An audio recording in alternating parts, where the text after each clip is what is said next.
So today I'm excited to talk to all of you about what I'm referencing as Latinidad. And basically we'll talk a little bit about cultural heritage, history, and evaluation.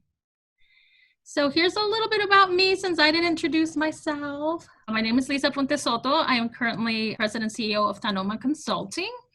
And Tanoma Consulting is a nonprofit organization that provides transformative, culturally responsive research, evaluation, and training services to advance health, education, and workforce equity. And our vision is simple. Our intention is to create innovative strategies to foster equitable practices for all communities. And so if you want more information, you can visit us at tanomaconsulting.com. And I also wanted to share that I'm a proud LaRED founding member, as are several of the individuals on today's call. So I'm very excited because of that as well to join you today and have this conversation. And it's, of course, an ongoing conversation. So again, to kind of recap our objectives, we want to discuss and define some terminology used to define individuals of Latin American heritage, review some historical context and factors that influence cultural identity, and reflect on its relevance to our work as evaluators. So let's kick it off with a quick poll here. You can use the link that you see there. I don't think it's active on your end, so you'll probably have to type it into a browser or text Lisa Aponte-Soto 973 to the number 37607 to respond to the question. And the question is, what is the most appropriate term for describing individuals of Latin American heritage? Latino, Hispanic, or Latinx? So most of you said Latinx. Some of you said Latino. All right, moving on. Now, reflect on it from a different perspective. Which of the following terms would you say you would use to describe yourself? In other words, how do you identify? Again, the responses are Latino, Hispanic, and Latinx. All right, so this time it's a little bit more balanced, but again, the two prominent answers are Latinx or Latino. One thing, some of you may not identify with any of those terms, so maybe some of you didn't respond, right? Or some of you may not feel like those terms defined you or resonate with you, or maybe you're not of Latin American heritage, so it's not relevant to you. So it's something to think about. I mean, most of us probably, if not all of us, have recently completed the census and had some options and things to consider as we were describing our racial ethnic identity. So now let's take a moment to kind of talk through these terms and from a historical context. So according to Padilla, Latino identity in the United States, it's described as being transient and something that's emergent from the need or collective need for social action.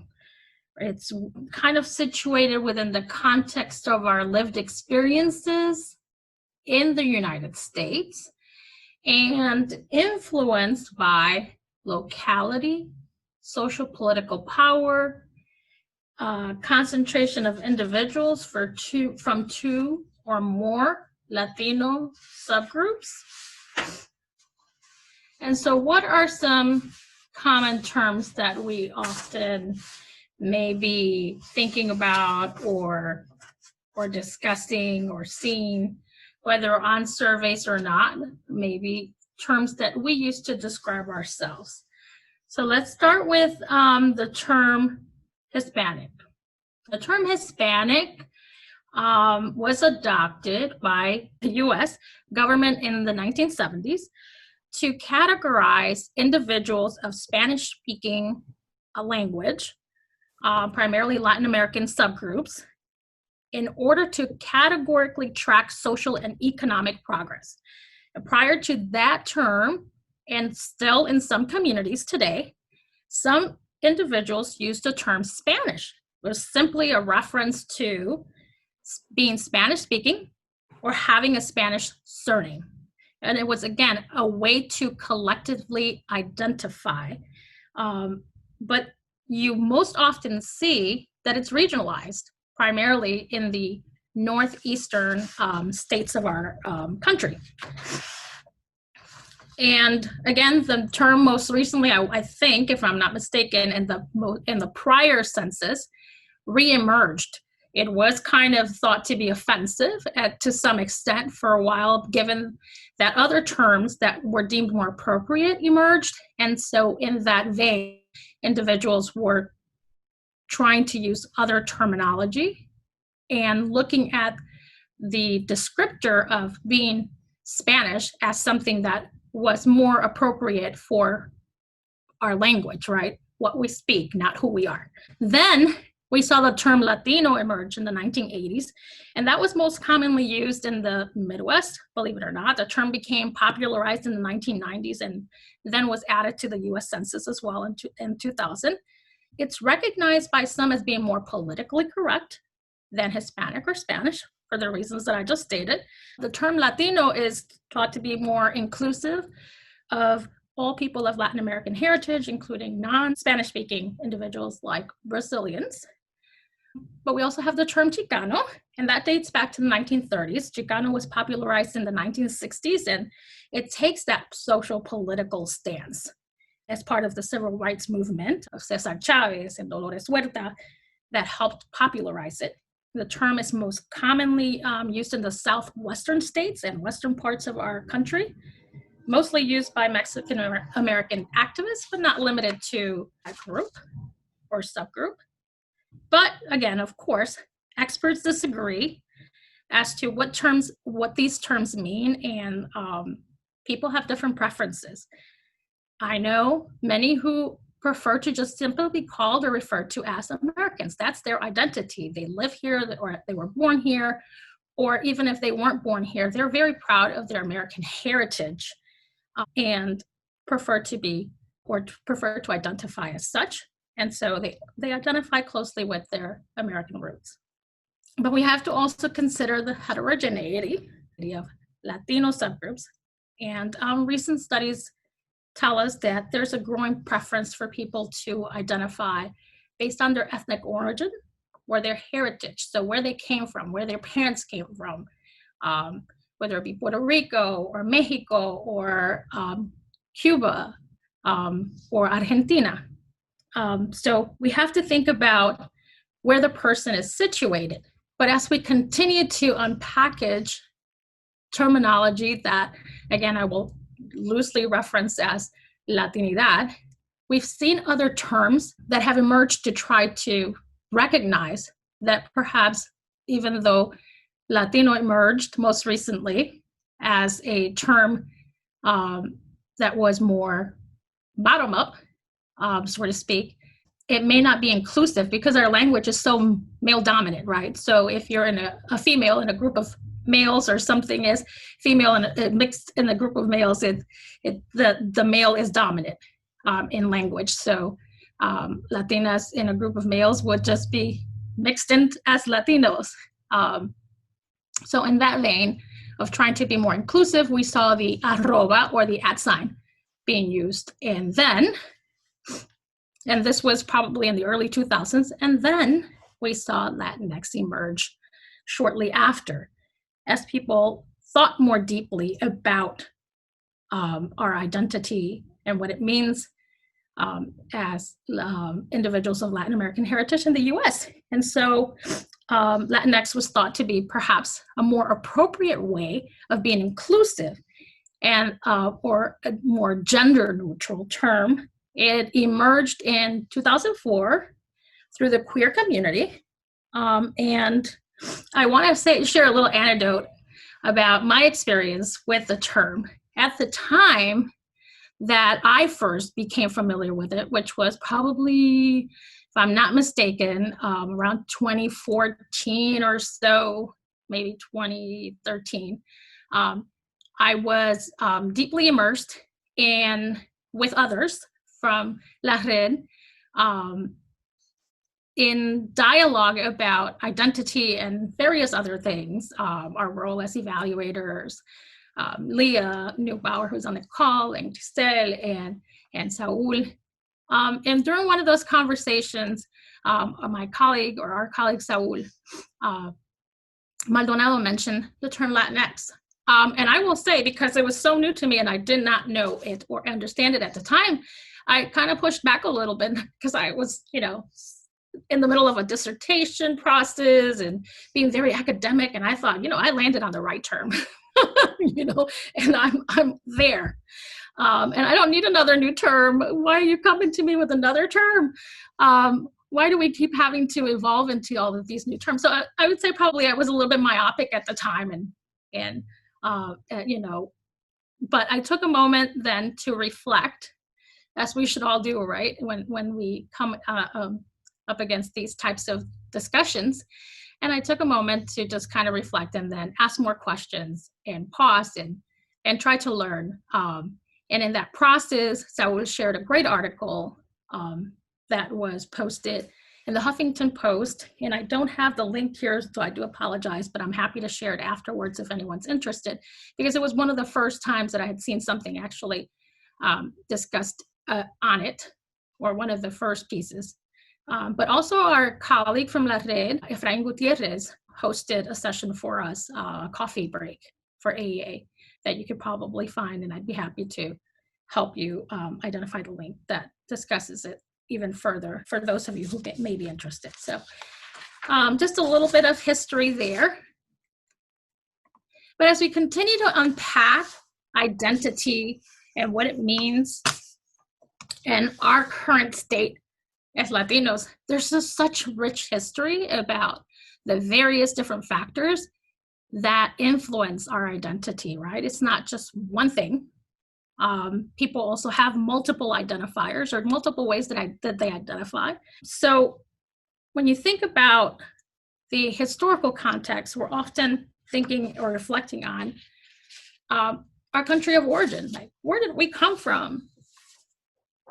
So you also see that there's individuals that, as I mentioned in the terms before, identify differently based on what part of the country they live. And that also has to do with, right, how people immigrated to the US and what types of experiences they had and how those experiences influenced their lived experiences in the US. And so, for example, as I mentioned, individuals from the Southwest have a significant Central American population. In the Southeast, you find more Cubanos. Northeast, you find more Puerto Ricans. And of course, here in the Midwest, we have a little bit of everything, but predominantly Mexican American and Puerto Rican individuals of Puerto Rican descent. There are also differences that we have to attend to with regards to language across subgroups. For example, being cognizant that you might use a term if you come from a particular country like pastel, right? That means two very different things depending on where you come from. If you're Mexican, you're having cake. If you're Puerto Rican, you're having, something that's part of a main meal and usually eaten primarily during the holidays, although it's not limited to that, right? A pastel is kind of like a tamal, but made of plantain-based masa. And even if some will speak Spanglish, right? And we have to be cognizant of that as evaluators when we're stepping into a space as to what's the dominant language of the individuals that we're serving and working with, and what does that mean in terms of the instruments that we use to collect information, etc.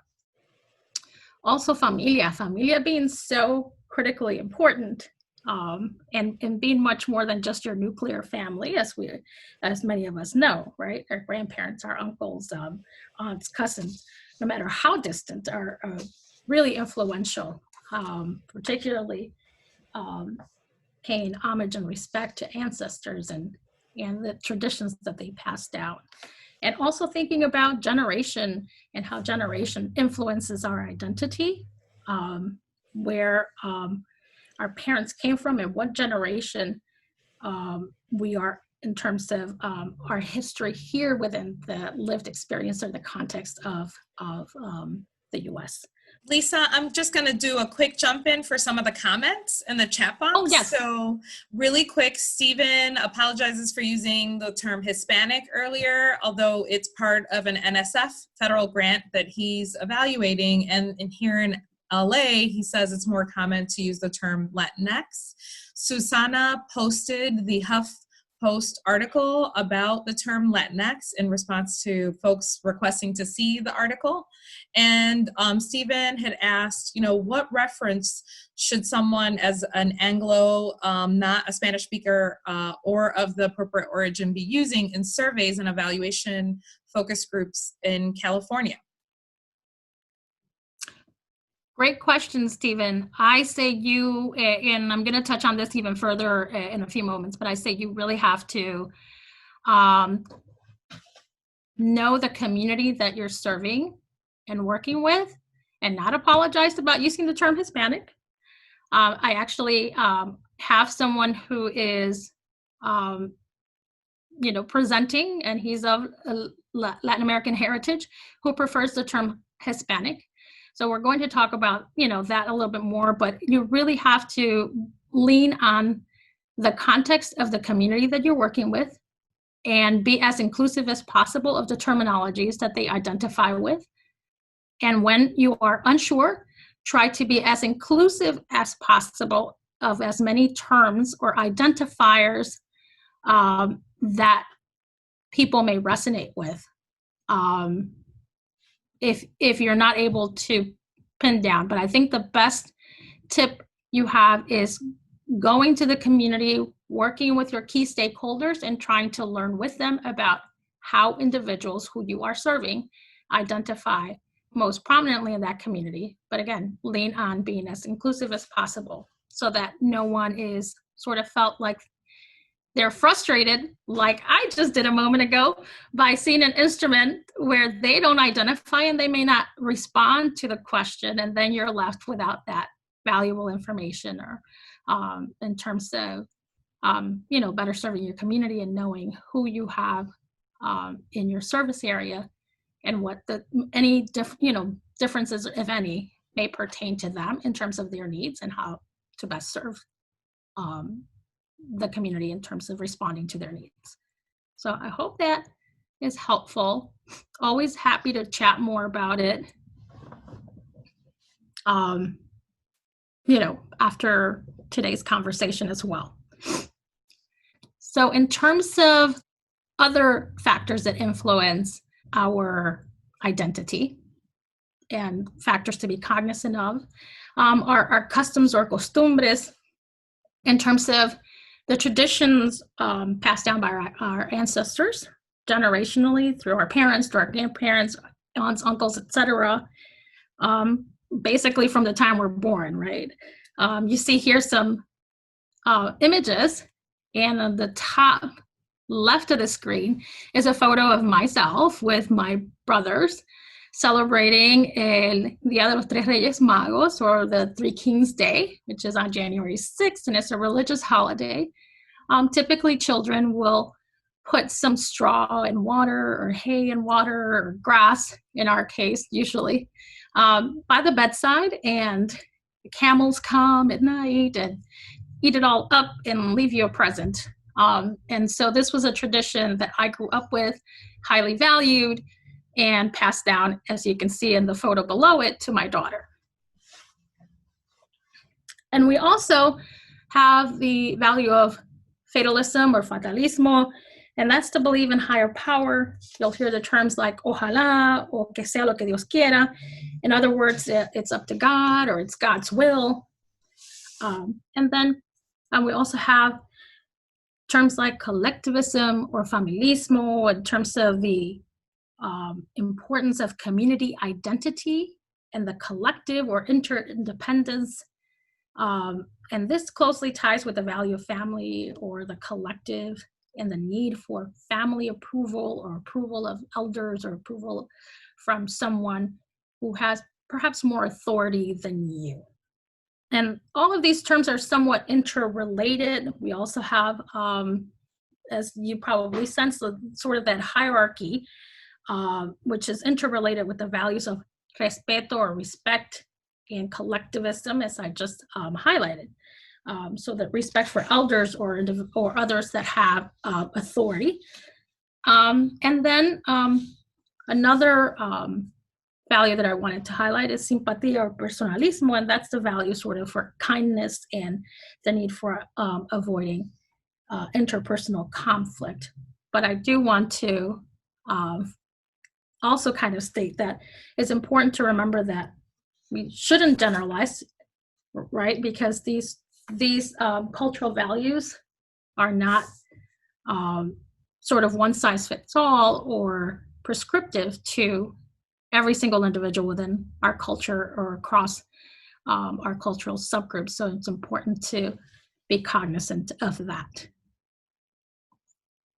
So let's take another moment for another question. The question is, what are some common stereotypes about Latinos or Latinas? Lisa, can folks use the chat box? Some of us are experiencing a bounce back via the text. Okay, yeah, that's fine.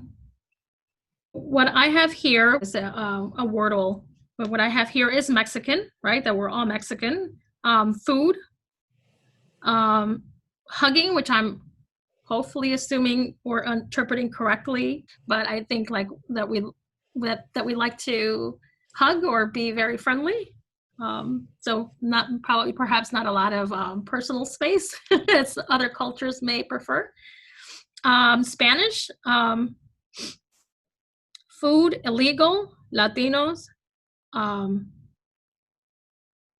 dancers, American. Feel free to add other terms too in the chat box as we continue the conversation. But the goal here was to kind of think through, right, how stereotypes and biases, and usually, right, most predominantly as we are bombarded with those through the media, kind of set a tone. And of course, the images that you're going to see are not all inclusive of the many different types of stereotypes that we encounter. But you have the Latin lover, by the recent movie, right, Eugenio Derbez, and these are mostly all media images that I'm sharing with you. You have our infamous J-Lo in the movie where she portrayed a maid, and I think it was called Maid in Manhattan, if I'm not mistaken. And then you have Sofia Vergara, right, so beautiful woman, vivacious woman with a thick accent. And then you have, I hope most of you recognize the sort of the Vato Locos, gangsters or gang members. And then you have your cooks, because they're great cooks back in the kitchen, regardless of what restaurant you go to, etc. Right, the different images that people see in their minds. And then you have our laborers, our farm workers. And of course, these are important roles that some Latinos play, but it's not, right, what defines all of us or what defines us culturally. We're much more than that. But of course, right, as we've learned, it's the importance of embracing even all individuals from across our cultural subgroups as a dynamic Latino community and a dynamic identity. So let's do an activity here to kind of move the conversation along. So take a moment to reflect a little bit more about your identity and what your ethnic origin is, perhaps. Regardless of whether you're Latino or not, please participate and think about how you would describe yourself culturally. As you reflect, you might be thinking about where did I come from? Where did my family come from? Or my grandparents or their parents? What cultures influence my background? Maybe you define in terms of your racial ethnic identity or something else. So I'm seeing mixed, Chicana, American, Chicano, intersectional, Mexican. Okay, great. Lisa, I can jump in. We've got Puerto Rican, Mexican, bicultural, bilingual, Mexican, German American, highly educated person, musician, Afro-Latina, Central American, Nicaraguan, Mexican, Guatemalan, Mexicana, Tejana, Chicana, mixed, Mexican American, Costa Rican, Guajila. Great, thank you so much, Grisel. So as you can see or hear, there's so many different terms that we use to identify, and probably a lot of us are academics and we may not be always conducting work in the spaces that we are, where we are providing services and evaluating services that cater to other evaluators, other academics, for example, where we think a lot about the terminology, right? Probably much more than the average person would. That being said, it's still important to be cognizant that even in this very small group, there's such a broad diversity in terms of the terminology that we choose to use in terms of descriptors or identifiers that really resonate deeply in some shape or form, whether it's spiritual, whether it's based on our ancestors, our history, but terminology that we use that we would prefer and feel respected, honored, recognized, acknowledged by as part of our identity, as part of who we are. And so when we step into workspaces or our communities, and we're coming there humbly to work and serve as evaluators or researchers, we're bringing in our whole selves. And it's important for us to reflect on that and those things that we're consciously attuned to, as well as those things that we may be less aware of, right? That usually shape our lenses as evaluators, our critical lenses, and use time to reflect, because we all have prejudices, we all have biases, and these stereotypes live with us. Even if we are Latinos, these prejudices and biases and assumptions that we make even about individuals within our own cultures and their lived experience and their immigrant experience, and even their intellect at all levels, believe me, it's no shame in recognizing and reflecting on our own biases as well about the people that are within our culture as well. But these have been shaped over time culturally through our experiences, our lived experiences, and those we interact with. But they intersect with so many other factors. As evaluators, we have to think about how this influences the information that we receive when we're interacting with individuals that we're serving through evaluation, how that influences the data that we collect, how we collect it, how we interpret it. And again, when we're thinking about terminology like this that we're discussing today, about what's the right term, is it Latino, Latinx, etc., it can be challenging sometimes, or we may grapple with what's the right term, as we've seen today in terms of Stephen's example. But it's important to be, inclusive and think of how it influences your work, but to be inclusive in the term of including other opportunities for people to self-identify. So with that, I wanted to kind of open up for discussion in terms of how your identity, or how you feel your identity, whether it is however you stand in terms of the different descriptors that you use today of your Latinidad, or if you're an ally, right, and you're not of Latino heritage, but you're an ally, how do you feel this influences your work, or what challenges or other challenges have you had in this process? And I think, can people unmute themselves, Grisel, to kind of have a quick conversation and take maybe one or two? Yep. Leah, go for it. Oh, Lisa, thank you so much for facilitating this discussion and holding space. I was really struck by one of your earlier comments, Lisa, on the use of Latinx, Latino, Latina. And on the Latinx front, I just really thought about, I just thought of the ways in which myself as a cisgendered, heterosexual, straight, Mexicana, Tejana, like all the things, but ultimately this notion that I identify as a cisgendered straight female, and working with so many colleagues that work in the gender space, I just wanted to say I really appreciate you putting it out there, and also acknowledge my own journey as someone working in the gender space, recognizing I needed to learn more about the term Latinx. Thank you. Oh, thank you, Leah. Very good point. I'm still learning, I feel. But that was a very eye-opening experience, because it really reminded me to kind of check myself, so to speak, and remember to always be open to just listening and learning as these new terms continue to emerge, but also to acknowledge that we're not one thing, and many of us have various different descriptors that make up our cultural identity. Anyone else? Like maybe one more, we have time for one more before I give my final wrap up comments.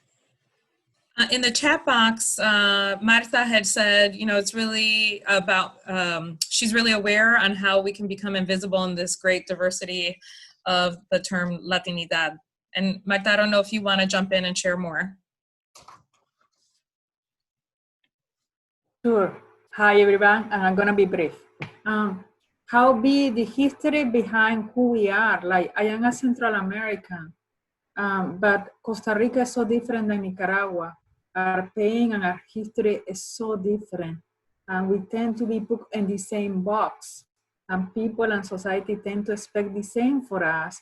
Or this expression that you guys have here in America, one size fits all. You cannot fix in a community that we have been going through civil wars. I cannot even remember when we didn't have a war. So just pretend or ask me to live life in the same way that my next door country, which I love and respect a lot, had not gone through since 1930, is ask us too much. So I'm always cognizant that you might be my neighbor, but you probably have a different history. So I cannot expect from you what can you not expect from me. Thank you. Oh, thank you, Marta.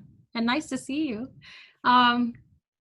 Yes, and it's so important to also remember that this is so fluid and dynamic, because when we think about the melting pot, that's also happening racially as well. People are not one thing, they don't have parents that necessarily come from the same cultural heritage either. So there's just such a multitude of identifiers that we have to be cognizant of and allow that space without prejudice and stereotypes, but also recognizing that they do exist. So just to kind of wrap up, I really hope that your sort of main takeaway today is that there's no prescriptive way, right, for us to identify as individuals of Latinx or Hispanic or Latino, Latin, Chicano heritage, et cetera, et cetera. It's important that we understand that the community that we're working with, what terminologies they use, where they're coming from, what their identifiers are, and meet them where they are. I know that there's, again, this is a dynamic process. Even us, ourselves as individuals, and I will own that, have kind of maybe felt challenged by this, or have just simply evolved over time in terms of what terms we use to identify with, because of the different experiences that we have or go through. And this is just a few things. I won't go into detail, but in terms of where I was born and who I am in terms of being the youngest and female, and what female means in my culture, and growing up in Puerto Rico, but also in the US, et cetera. And how this has shaped my passion professionally, and the positions that I've elected or chosen to be a part of, and the work that I've chosen to do. But also knowing, again, in that dynamic process, how as you age and the experiences that you have, becoming a parent, becoming a wife, all of those different things may shift your focus and influence your identity. You can reach out to us. We do have upcoming webinar series that's ongoing. We started a couple weeks ago with different sessions, but if you want to learn more, you can find us throughout social media at Tanoma Consulting. For various sessions we're going to have, there's different things that our Latinx community is experiencing now during COVID, but that we've been experiencing prior to COVID. So we're going to talk about various different things that concern the Latinx community in terms of health and well-being. And you can reach us at info@tanomaconsulting.com or visit our web at www.tanomaconsulting.com. Thank you so much.